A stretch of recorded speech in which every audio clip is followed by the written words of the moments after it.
Okay, so I'm going to do just a little riff or stream of consciousness, I guess, about I have many people contacting me. One of my one and only big, most popular video out there is from 5 years ago, and it's something I think Kundalini and sexual energy. And I get so many people contacting me saying, "Oh, I think my Kundalini's rising, and I'm having all these weird experiences, etc., etc." Or I get people that indicate that they were doing particular practices by a particular very well-known person, or Joe Dispenza, or other teachers and gurus out there that are promoting the use of ancient practices for manifestation and getting what you want, getting gifts, and yeah, and this isn't. I have to be very careful here because I don't want to sound like I think I know what's right. I do have a little bias here, but I do see the value of, say, like the practices that Joe Dispenza is offering people. I mean, I know that he has helped so many people using these ancient breathing techniques, the tightening of the anus and sending the energy up, and all this. While the practices may be sort of accurate, I think the intention behind it is what bothers me so much. And I will get to the Kundalini stuff here in just a second. Because the intention is to, from what I can see, what I've seen just with a little research and what people have told me, is about manifestation and self-empowerment and getting power and getting this vital life force. And I think that's wonderful. That's really, really wonderful. And I would say 80 to 90% of the cases, great. But what if you get a person who's using these techniques? And so what these techniques are doing is that they're really affecting the pranic bodies. We have more than one pranic body, and we have 5 major pranic bodies, and which are called vayus. There's actually 10, but 5 major. And these 5 major pranic layers or bodies affect 5 major systems in our being. And when you use, and it is through the breath that these obviously that these pranic bodies are either disturbed or in a sattvic phase or a peaceful phase. And in a peaceful phase, that's when the conditions are correct or most appropriate for Kundalini to rise, or it's when you're in a sattvic phase. However, when you go to using, let's see, what am I saying? Some of these practices of breath work, utilizing and forcing prana, using breath of fire, or forcing the energy up through the centers in order to get a surge of vitality and to manifest, these all go against like the Kundalini code, I guess you could say that. That is all about ego wanting something, wanting to force something. And what it does is, though, if you're not doing other practices and you're really not a true spiritual seeker, and I hate to use that word, it sounds so arrogant. A true spiritual seeker, meaning your underlying desire is union with the divine, awakening, rather than, I want a better life and I want to manifest, I want to feel love for all, and I want to heal it. I mean, that's all really wonderful. It really, really is. But if your subtle body system wasn't built for that. Let's see, what am I trying to say? Anyway, these practices can disturb your pranic bodies. That's where the people that tend to contact me, that's Peanut in the background, in case you heard a little meow. And they say, oh, I'm having all these crazy emotions. I'm having anxiety. I can't sleep. My digestion is all off. I mean, I've heard this more than once, right? Or I hear people where I've done Kundalini assessments, they've complained about illnesses or heartburn or anxiety. I can't sleep. And it's because maybe, number one, it has to do with breath, right? These pranic bodies are disturbed. And just to speak about these vayus, so the vayu in the root chakra, we would call it's called apana. And it's a downward energy. On the inhale, it's a downward energy push.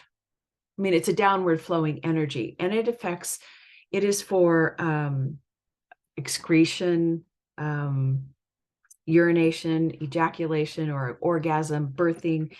And it just keeps, and I would say also the processing of really dark thoughts. It keeps, because when apana is blocked and clogged, then you get even darker, and you kind of get down into the kunda buffer, which is the opposite of kundalini, which is rising. You get kunda buffer, it moves down. That's a phrase from can't remember his name, the fourth weight Gurdjieff, I think, person.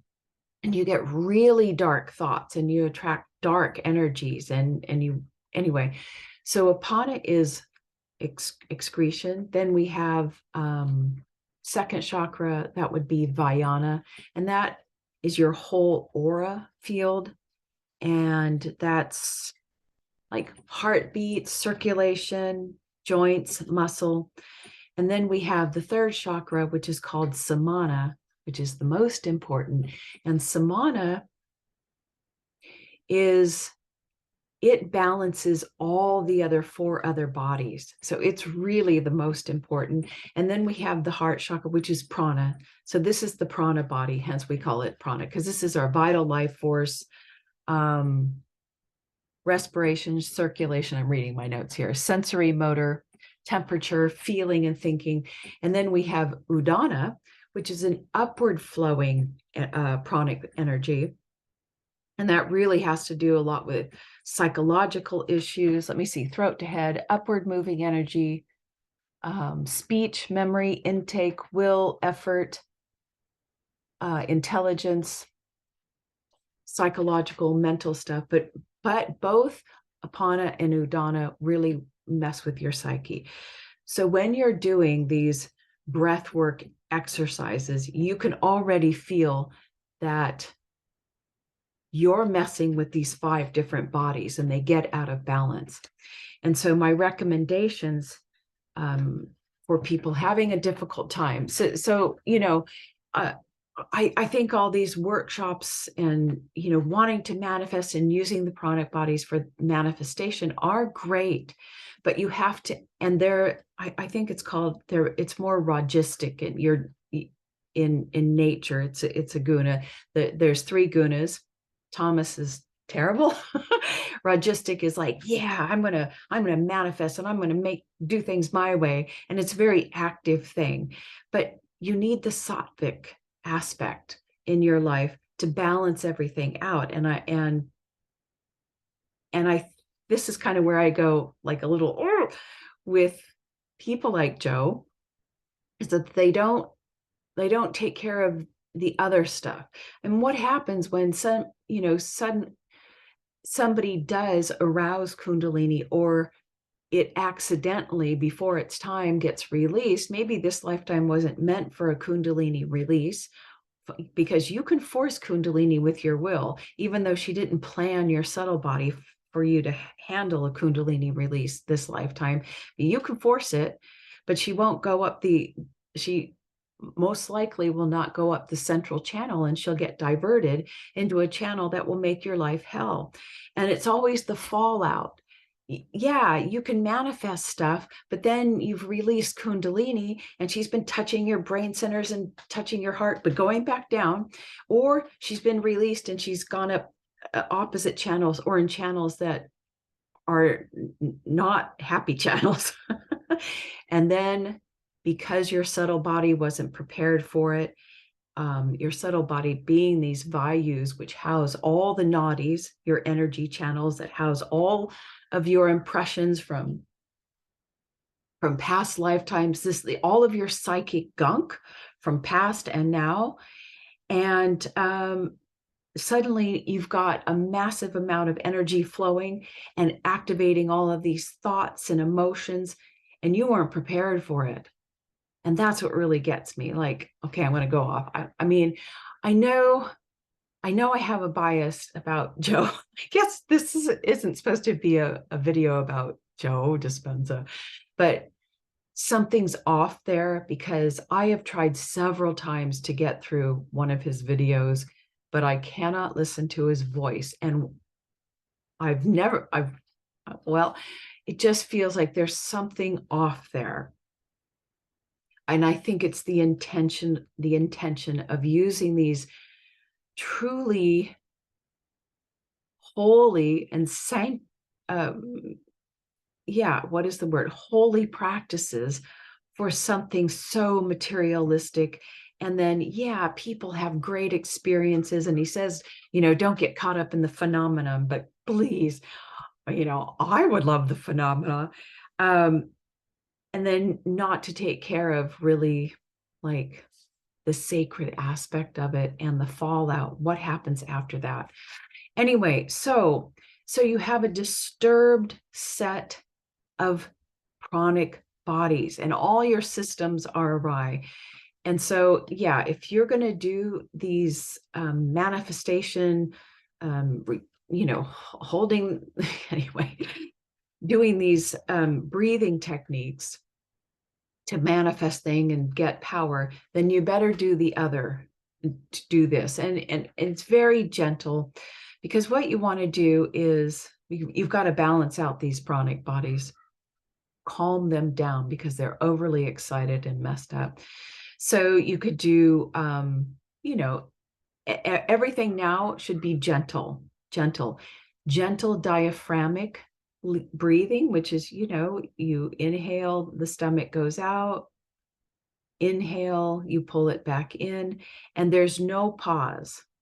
And it's gentle and even and one to one. Okay. I'll get to that in a second. And then you can either just do that, balance it out, no pause, or you can do the alternate nostril breathing, which I kind of find annoying, but where you breathe in and then switch, breathe out this side. And what you're trying to attain, I'm a little stuffed up, I'm always stuffed up, is what happens when you do this breath work, the diaphragmic breathing, or just, it was simple enough for me, you just do belly, chest. What happens when you're not doing a pause? A pause will naturally happen, but you can also do a pause. So whatever feels comfortable for you, whatever, you decide, but belly, or inhale, exhale, inhale, exhale, or belly, chest, pause, release, belly, chest, pause, and keep it rhythmic. But what happens is when you're doing just the no pause breathing, a pause will happen naturally. So you may wish to do the no pausing breathing first and allow the pause to happen naturally, right? And the nostril breathing is to begin balancing right and left hemisphere. You don't have to do that because it can all happen without the nostril breathing, but it's trying to get the nostrils so that you're breathing out of both nostrils at the same time. That's the ultimate goal. When you're doing that, you know now that your central channel is open and things are beginning to balance out. But what also happens is you're doing the diaphragmic no pause breathing, or you simply start off with the belly, chest, pause. What happens is the apana, the root chakra pranic body, which was moving downwards, and the prana body and the rest that were going upwards are now, this is the union. This is what yoga is about. The union. Now suddenly the apana is moving upwards and prana is moving downwards, and they're meeting at samana. Samana is the place. Samana is the opening of the central channel. And now samana is receiving all the appropriate energy. This is your third chakra area, solar plexus. So it's in the belly by the navel. And this is where all of your nadis meet and merge and converge. And this is why people think there are chakras, but there's really not. They're just, that's my opinion. I don't feel like there's real chakras. The energy centers are a result of the convergence of nadis. But all 5 of these pranic body nadis land in the samana, in your belly. This is why it's the most powerful. And so when samana is beginning to, the top and the bottom, or the heart chakra and the root chakra, are coming together in union, it creates a natural pause. The central channel is being opened, and samana, begins to balance all 4 other pranic bodies. And that's bliss. That's bliss, but it calms everything down. I hope that made sense. They say in a book something about the more pause of breath, the more samana is in union with apana and prana. The energies are going this way in union, and the breath stops naturally. No death can happen to that person. So it really, because what happens is, instead of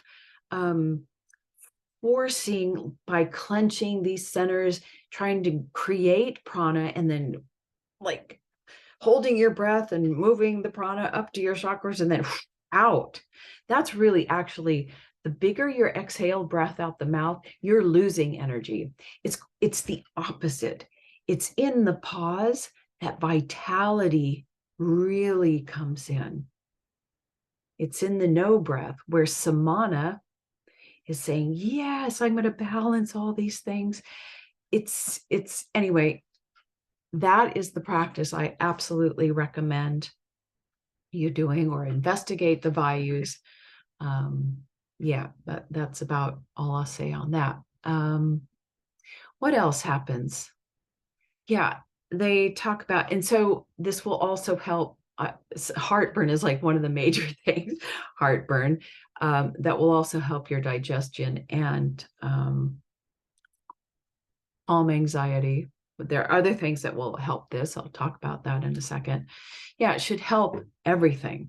Okay, so if you're going to do those crazy forceful practices, please do the sattvic practices, the breathing, the gentle breathing, because you want to feel your pranic bodies balancing out.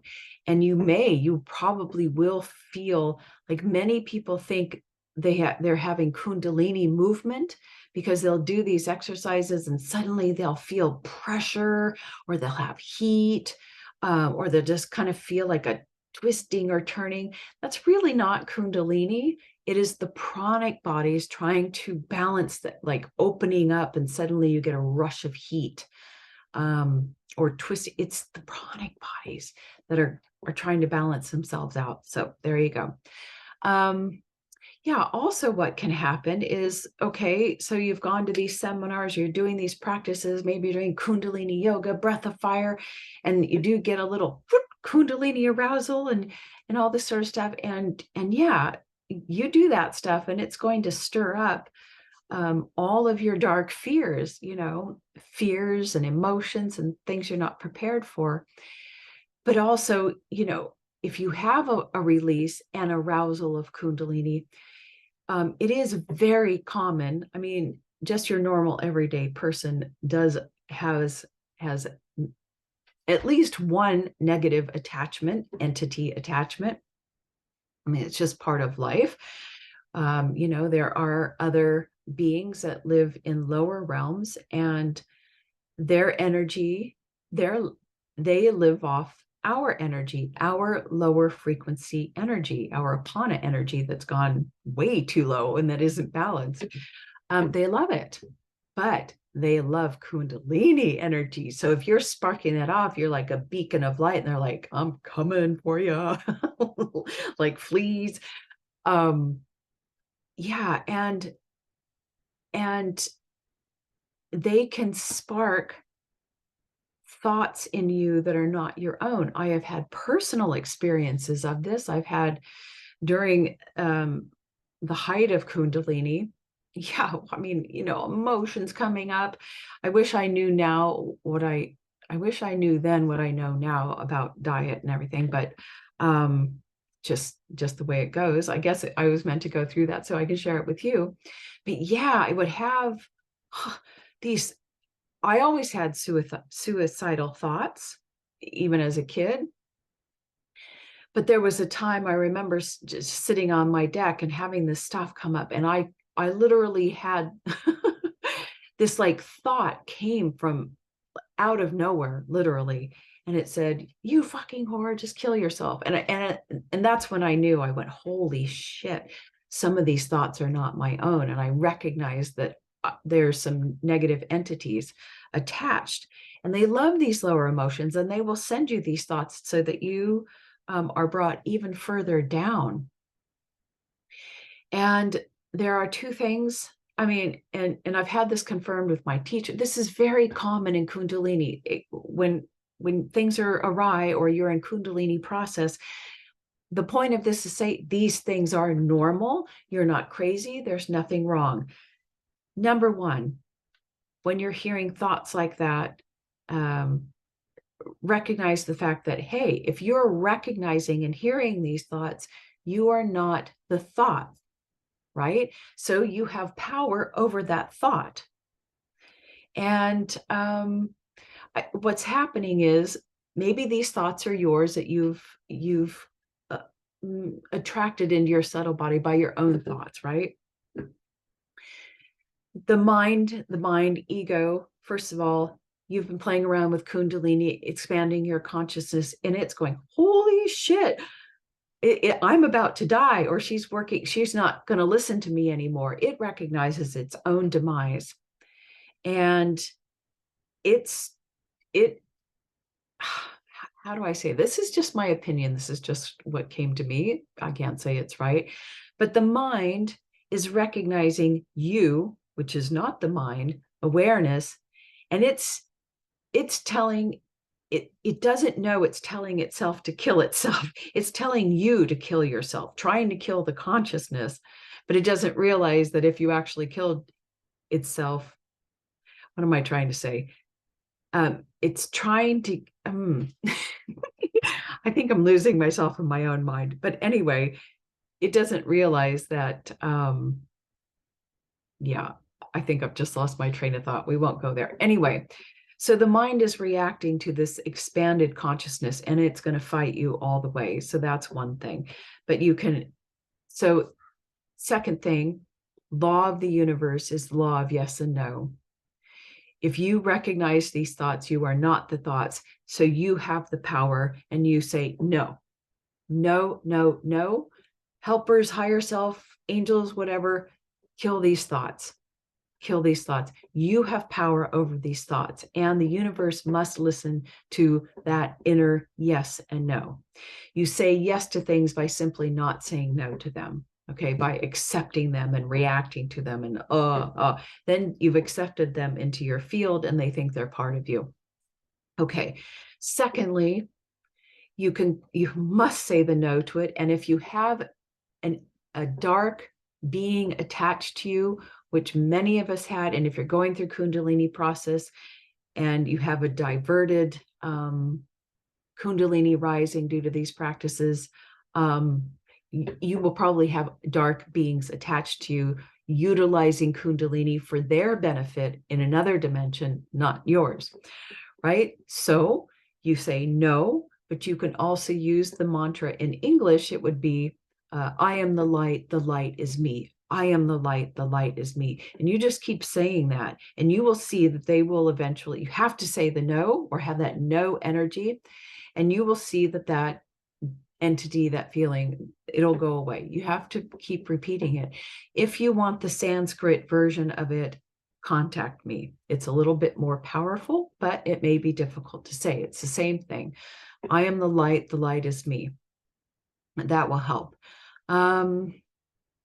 Yeah, or you can, go and have somebody to remove these attachments, but they can temporarily remove them. But if you keep entertaining the thoughts, they're going to come right back. So it's better to just deal with them yourself. So the second point of all this Kundalini mess or pranic mess is, yes, you will attract dark entities. And if there's Kundalini arousal involved, yes, they can have astral sex with you. I mean, that is part of the thing. All right, I know this video is probably too long. Do I stop here? What else do I want to say? There's a third point. Well, I'll just finish it. Third point. And this has to do with diet, and it's going to go against everything. Yeah, I've talked about this before. This is about the drastic change in diet that I've gone through. Yeah, and it's moving from vegetarian, vegan, and all the, this plant-based stuff, because this is how you're supposed to be. You're a light being. You're not supposed to eat meat, blah, blah, blah, blah, blah. That is so wrong. And I've had this confirmed so many times, I don't even question it anymore. But I know that for somebody out there just kind of entering into the spiritual world, having Kundalini and listen to all these people on the internet, including myself, I suppose, yes, that they're all saying, oh, plant-based, vegan, don't harm the animals. Yeah, those are, in my perspective, my opinion, wrong. And I'm not the only one in spiritual circles who feels this way. This was a divine message to me. I feel it 100%. You can even, and I had this confirmed 3 times, so I know it to be true. I heard that the Vedas, or the text of the Ayurvedas, which the original, am I saying that right? Ayurvedic texts, absolutely for all remedies recommended meat and fat, ghee, meat and ghee. But, and I heard this from 3 different sources. The last one, I was watching a documentary on India, and I think it was some like, it was like a murder thing. But there was this one lady in there that was talking about stuff, and she goes, yeah, and the Vedas used to, the Ayurvedic system would all recommend meat. And I was like, there you have it. But they got changed. Like everything in this world, we changed it, right? And so now it recommends, it's all vegetarian. And of course, India now has the highest diabetic rate in the world. So what I'm recommending, if you are going through Kundalini process or anything, you need to get on the proper human diet. And that is a ketogenic diet. I recommend, you can Google this yourself, but it is meat-based, fatty meat-based, and fat. And it is a ketogenic diet, meaning we are meant to derive our energy from fat sources rather than carbohydrate sources. You've got to get rid of all the, of course, sugar, processed foods, wheat, grains, legumes, all of that. They're messing with your system, okay? So I recommend if you're going through this, you've got to get into ketosis, burning fat. See, where was I going with this? You can either go ketovore is one level or carnivore. Okay, you can look those up yourself. But the whole point of this is there are doctors out there doing all kinds of studies about the keto, how the body acts in ketosis versus carb burning, fat burning, carb burning. And by the way, we are born into ketosis when we're babies. We are in ketosis. We are fat burning little individuals. And what they have discovered, and I wish I could remember where I heard this study so that I could link it to you, is that the brain in ketosis is the same as a meditator's brain. The brain waves are the same. And this is why the carnivore community or the ketovore community, they're not even on a spiritual journey, and they start talking about, wow, all my anxiety went away. I feel, they call it the carnivore zen. Yeah, it's because your brain is functioning the way it's supposed to. Both hemispheres are calm, they're relaxed. They're meditating and they don't even know it without meditating. Their brain is in a state of meditation. So if you are in this state of emotional stuff, Kundalini, or not, you need to get into a state of ketosis and calm everything down. You will sleep better. You'll be able to deal with the emotions that are rising much better. These suicidal thoughts will be out of there. Your whole subtle body, which your whole nervous system runs on protein and fat. This will all calm down. And you will be able to face these situations in a much more grounded, embodied way. I promise you. I wish I had known this. It would have been so much easier. But I guess now I get to share it with you. So, yeah, long video, but lots of good information, hopefully. So I think I'll end it now. Okay, bye.